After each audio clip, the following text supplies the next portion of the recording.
Hello everybody and welcome to this new online guitar lesson. I'm Iggy and today I would like to talk about the harmonic minor scale. The harmonic minor scale can be very useful if we want to obtain new sounds because it's not that different compared to the minor natural scale. But what we have here is a scale that is altered of one note, and this note altered can offer many opportunities for us to play. What I did at the very beginning of the video is using this scale with these arpeggios and different substitutions to obtain new different sounds, and I would like to explain you in this lesson how to do it properly. But guys, before starting this lesson, don't forget to subscribe to my YouTube channel, and you will find all the tabs and transcriptions and everything that is related to this lesson on my Patreon page. And by subscribing, you can sustain this channel, and also you can have access to many other different materials that I won't publish here on YouTube. So let's start by saying that the minor harmonic scale is just a variation of the minor natural scale. So what we have here is a minor natural scale that is formed by the note A, B, C, D, E, F, G. Okay, A minor natural scale. So if we want to obtain the harmonic minor scale, we have to alterate the 7th degrees, and we have to raise it up 1/2 step. So instead of G, we are going to have a G sharp. So the new scale will be formed by the note A, B, C, D, E, F, and G sharp. This G sharp in particular will be very useful because the tone of the scale will completely change. So another important step now is to understand exactly how to harmonize the scale. When I talk about harmonizing the scale, it means that starting from the root of the scale, I can build more notes at a third of distance. It can be a major third or a minor third, it depends. And if I start from there, I can form some chords. So I can start by forming the triads, so 3-note chords, and then we can extend to the 4-note chords that include also the 7th. So let's start with the triads. If I start with A, I will have a minor triad A minor. And on B, I will have a B diminished triad. And on C, I will have a C augmented triad. On D, I will have a D minor triad. And on E, I will have an E major triad. And on F, I will have another major triad. And the last note will be G sharp, which will have a diminished triad again. So G sharp diminished. But at the same time, I can also extend this scale and the chords of this scale to the 4 notes. So I can also add the 7th. So in this case, we're going to have a different type of chord, let's say, which is always the same. It's like the triad plus the 7th. So what is going to happen here is that I will have A minor major 7th, and then I will have B half diminished, or minor 7 flat 5. And then I can also have starting by the 3rd degree, so C, I will have C major 7th sharp 5. And with D, I will have a D minor 7th. And with E, E 7th. F major 7th. And G sharp 7th diminished.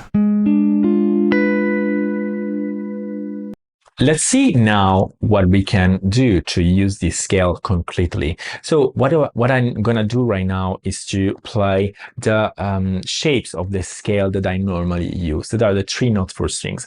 And the reason why I use the 3-note 4 strings is that this scale is very useful if it is played like that, because the 3-note 4 strings can be very handy when we want to play legatos, for example, or different lines, and also are quite easy to use and to memorize. I personally tend to use that. Of course, it's your choice, but anyway, this is what I advise to you.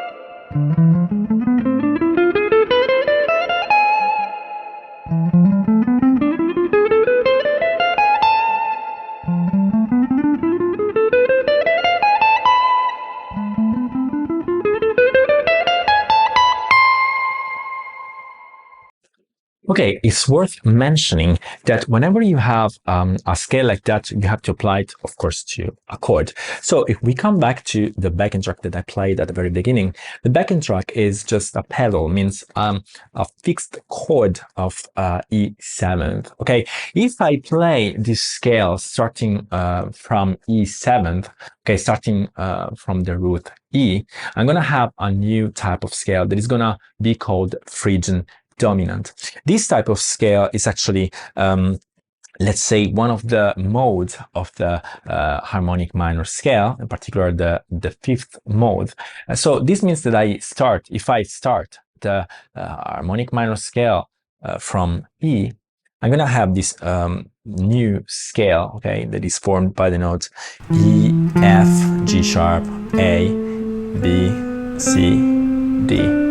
Okay, this scale is not more than just the A harmonic minor scale that starts from its 5th degree, okay? But it's like technically we're forming a new scale, a Phrygian dominant. So the Phrygian dominant is widely used for metal, for flamenco music, for jazz.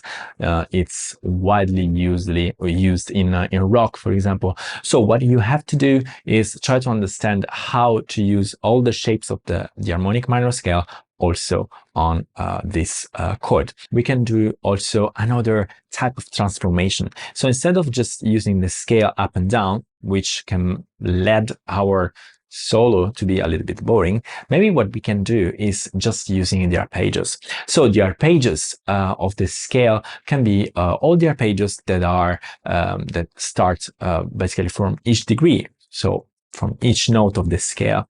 And in this case, I'm gonna use the arpeggios with 4 notes. So whenever I have the arpeggios with 4 notes, I can play all these arpeggios over one single chord, and all the notes are gonna feel like inside, let's say. So it's not like playing the scale again and again, but what I'm gonna do is applying, let's say, a flavor of the scale, but with a different order. So let's see together which are the arpeggios that I can use.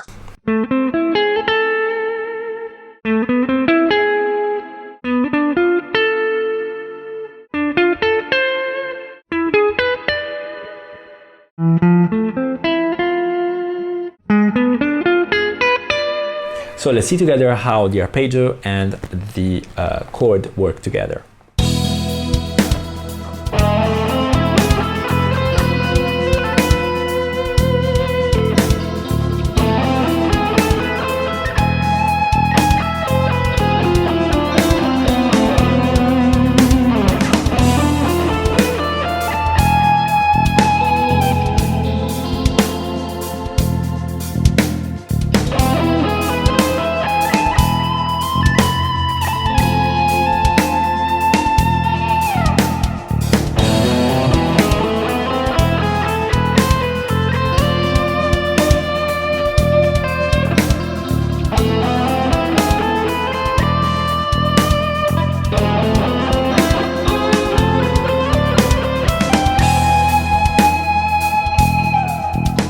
Hey guys, before getting to the conclusion of this lesson, I would like to introduce to you an exercise that I wrote to see the scale more from a, let's say, technical point of view. Because I designed this exercise to help you to be more accurate in your playing. So this scale is a bit different compared to the minor natural scale, for example. So you need to target that different note properly. So I created this exercise that is based over a fixed pattern that I repeated along the scale, and it's like I harmonize the scale with this pattern. Okay, and this can be very useful if it's played with alternate picking. In the example that I'm going to play is played at 120, but of course you can step down the speed, and I advise you to do that in order to memorize, and then you can improve little by little.